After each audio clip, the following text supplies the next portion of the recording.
Good day, people of YouTube, and welcome to day 2 of our Advent Calendar Commander deck build draft thing. So, at the end of episode 1, we had 3 potential commanders, 2 of which will go together, 1 of which will go by itself, and we picked up a mana rock, or a thing that will give us mana to fix our colours depending on how we go. So, from here on out, we are at the whims of fate, and this set of booster packs that are in here. As I say, various booster packs, if you want to see the specifics of them, I'll probably post them in one of the videos, but for now, let's go deep into the bag and find this one. We'll see what's in this one. And it is Corset 2019. So in terms of legendary creatures in this, there are the 3-color dragons, if at mythic level. So mythics are about 3 times...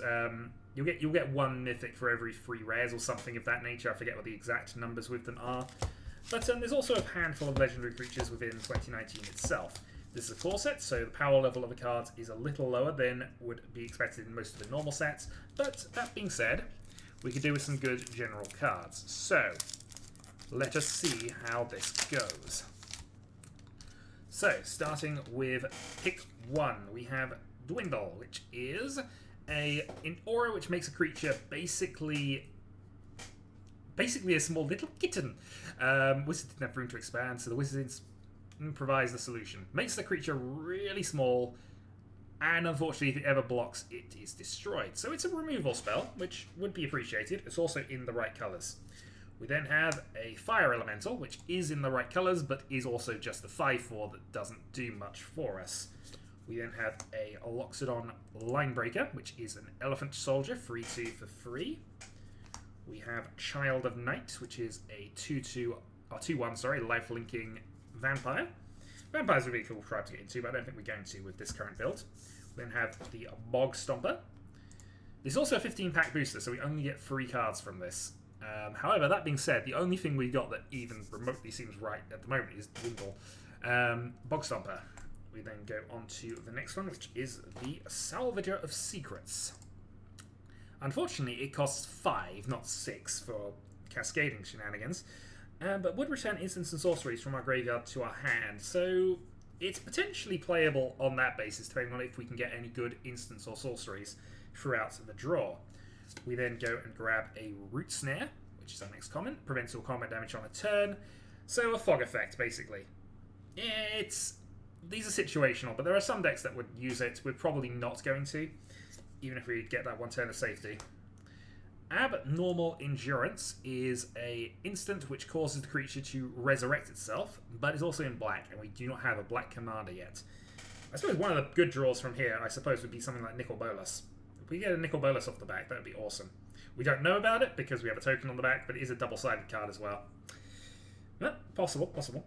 Alright, next card is a Bogat Brute, which, again, nothing too great, but 3 mana 3/2 with Menace, so needs 2 creatures to block it. Could work if we got into a situation where we were building around Rogak a little bit, and we're able to pump our team, maybe get some Anthem effects, although there aren't a lot of good Anthem effects in blue, or, well, to red there are to an extent. Next up, Invoke the Divine, which is an enchantment artifact removal. And it'd be great if we had any ability to go into white. We've opened 2 packs and we've got some reasonable white stuff. I normally like this as a sideboard option.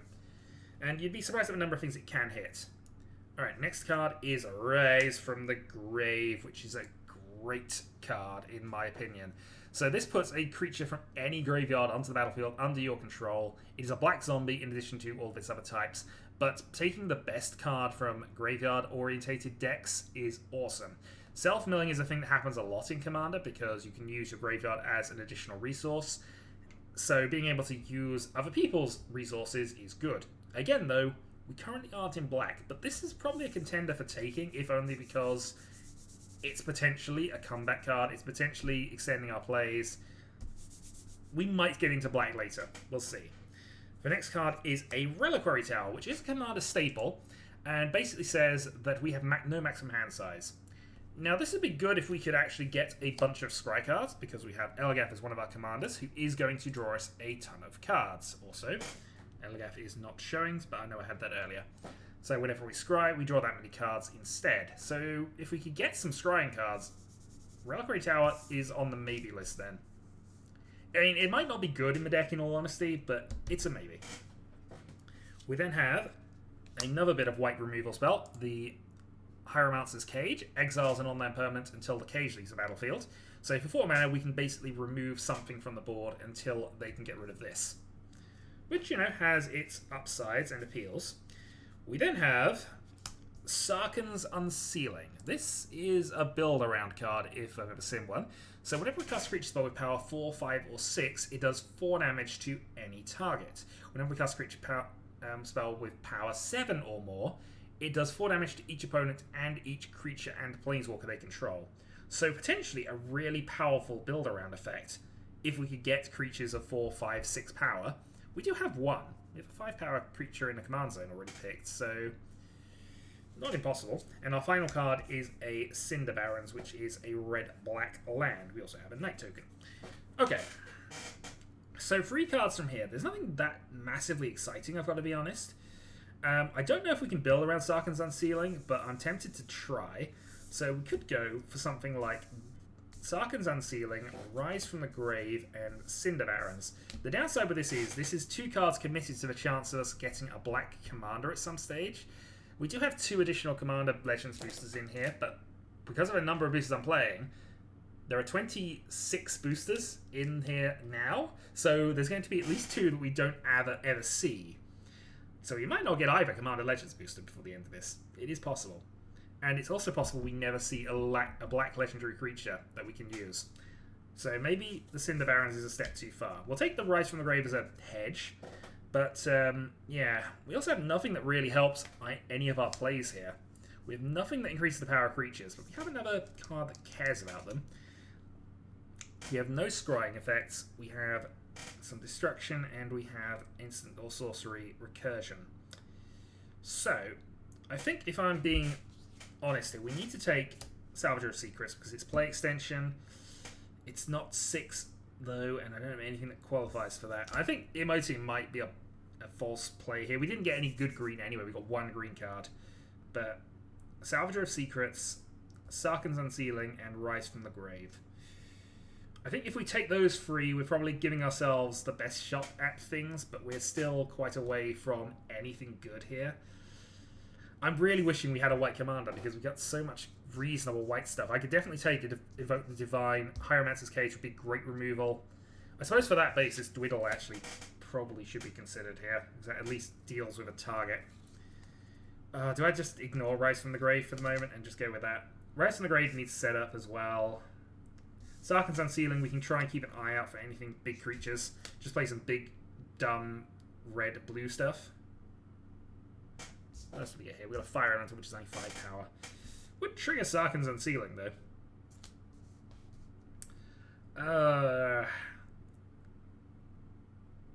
Yeah, I think these are the pick. We're going to ignore the rest of it. We're going to take Sarkhan's Unsealing, Salvager of Secrets, and Dwiddle for our picks for day 2.